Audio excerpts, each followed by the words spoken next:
They called them chosen by God, anointed, sacred, untouchable. Crowns were lowered onto their heads with prayers and gold, but no prayer ever protected the body beneath, because behind every divine crown was a human body that bled, rotted, trembled, and screamed in silence. This is not the story of power. This is the story of what power could not stop. This is the human horror behind divine crowns. Imagine being a king whose name makes armies kneel, yet every morning begins with pain so sharp you cannot stand without help. Henry VIII wakes before dawn, not because he wishes to, but because his legs are burning again. The bandages are soaked through. The ulcers have opened overnight. When servants unwrap the cloth, the smell reaches the door before the wound is seen. Flesh eaten away. Skin split like rotten fruit. They clean it. They cut it. They burn it. Henry clenches his fists as a man presses iron to living tissue. This is not a battlefield injury. This is decay. The king does not scream, not because he doesn't want to, but because screaming would admit something no monarch is allowed to admit, that the crown is useless against pain. Elsewhere, another king is losing something far worse than flesh. George III sits restrained in his own palace. His mouth moves faster than thought. Words spill endlessly, prayers, threats, nonsense. His mind is on fire. Sometimes he weeps. Sometimes he laughs. Sometimes he begs forgiveness from people who are not there. Doctors watch. They do not understand. His urine turns purple. His skin burns. Sleep abandons him. And then clarity. For a brief moment, the king realizes what is happening. Imagine that moment. To understand you are king. Yet you cannot trust your own thoughts. To know you are losing yourself. And be powerless to stop it. The straps tighten again. Divine crown.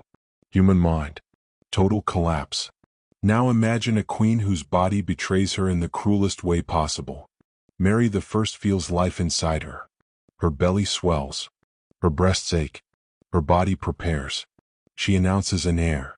The court celebrates. Church bells ring. Months pass. No birth. Her body continues the lie.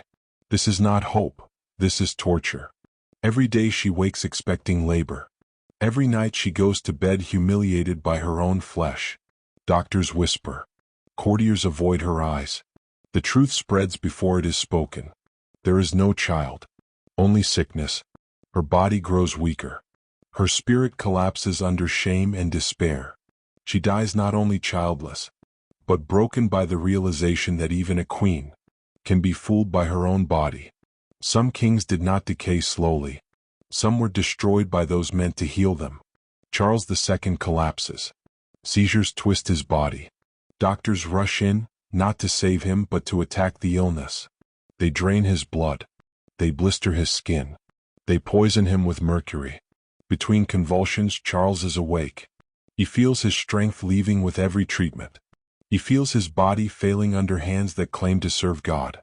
And still, he apologizes. I am sorry for being such a long time dying. Even in agony, the king must be polite. And then there are those born already doomed. The Habsburgs are crowned at birth, but their blood is poisoned by purity.